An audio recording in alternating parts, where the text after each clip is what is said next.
столько денег было, я не люблю говорить о деньгах, но вот скажу вам честно, я столько денег потратила, что я сама без денег вся осталась. Это невероятное количество на создание песен, на создание сниппетов. Вы видели мои сниппеты?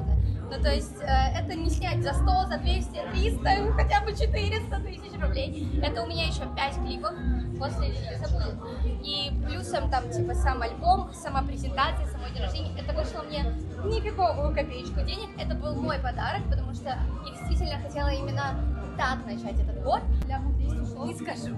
А на само вообще это вот это все там вообще далеко не 10, я тебе так скажу. К сожалению, моему. Точно до 30 я бы хотела выйти замуж. Я бы хотела купить квартиру.